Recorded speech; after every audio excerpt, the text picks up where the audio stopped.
Hi, my name is Joshua Miles, and today, as part of my week 3 assignment in the Executive Leadership class in the Entertainment Business Master's Program at Full Sail University, I'm going to talk to you about a leader that I feel demonstrated an interesting mix of both Maxwell's as well as Green's leadership philosophies. The leader I chose to highlight is Steve Jobs. Steve Jobs was the co founder of Apple.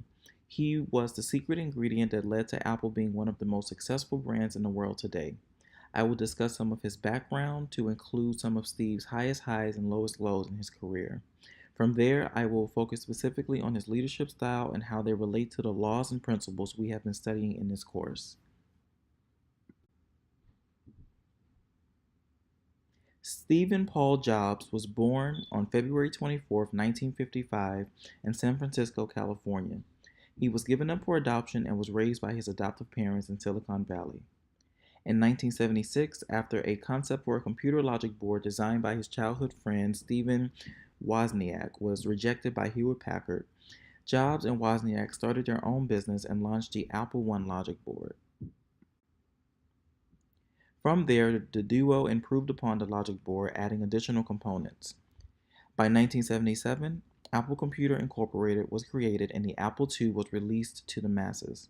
The personal computer was extremely successful for the company and led to the creation of the Macintosh computer in 1984.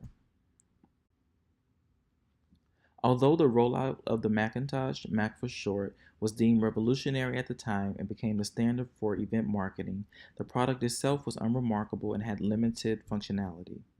The design was improved upon, but still failed to meet the expectations of consumers, which impacted sales and Apple's bottom line. As a result, in 1985, Apple's board of directors removed Jobs from the company. Not letting this failure keep him down, Jobs created a new company called Next Incorporated, which built workstation computers. Over time, the company's focus shifted from hardware to software due to stiff competition from its competitors. During this time, Jobs also gained a controlling interest in Pixar. This move led to him becoming a billionaire by 1995. In 1996, Apple, on the verge of collapse due to its inability to adequately replace the aging Macintosh operating system, bought Jobs Software Company for $400 million and restored his status at the company. Jobs hit the ground running. He completely restructured the company, shifting its focus on a more simplified product line and designed the infamous Think Different marketing campaign. Jobs realized that Apple had an advantage over other computer companies and that it was the only major computer company to have its own operating system as well. This meant Apple was able to design computers that ran an operating system tailored to the computer's abilities. In 1998, the first iMac was introduced. What was so impressive about this product was its all in one design that was both trendy and economical. The iMac was a powerful computer that was affordable to the average consumer. The iMac was an instant success. Within a year, it was the highest selling personal computer. Over the course of the next decade, Jobs would design some of the most iconic, industry changing products ever created. The iPod, for example, changed the way we consume music, and the music industry is still in disarray after the launch of iTunes. But perhaps the most iconic product of all was also one of his last, the iPhone. Sadly, Steve Jobs passed away in 2011.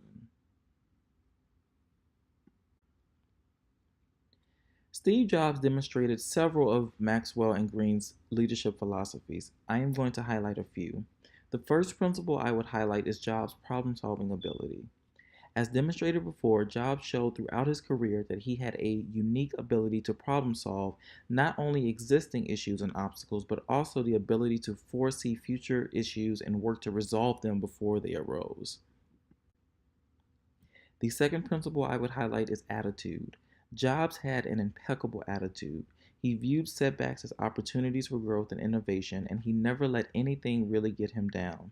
He came from uncomfortable beginnings and was able to maintain a positive and optimistic attitude, which caused him to become the impactful and effective leader he was. Third, I would say, is Jobs' vision. He was a true visionary in the tech field. His vision was very clear, and he operated with a focus on bringing his vision to fruition. And that's what made him the force he was. He was able to articulate his vision to his team and allowed them the creative space to work toward fulfilling that vision. He also was infamously particular, which, although it caused frustration at Apple, it also led to some of the most important technological creations in modern history. Transitioning to Green's Law, I would say that the first law that Jobs demonstrated was recreate yourself. He was like a phoenix, the master of recreation. Even in childhood, he knew when to shift focus and wasn't afraid to try new things, even if those things turned out to be failures. He reinvented himself when he was removed from Apple, and because of that reinvention, he was brought back into Apple. This is an important characteristic for leaders to have. The second law is pretty obvious for Jobs, and that's playing on people's need to believe in a cult like following. The Apple brand is a cult like following that was catapulted based on Jobs' ingenious Think Different marketing campaign.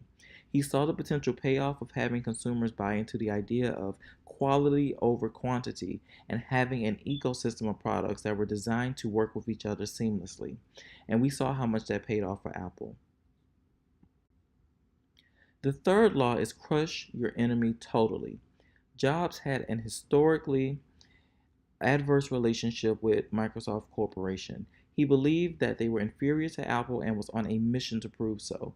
Time and time again, throughout his determination, drive, and innovation, he set the bar so high that it was nearly impossible for Microsoft to compete with Apple.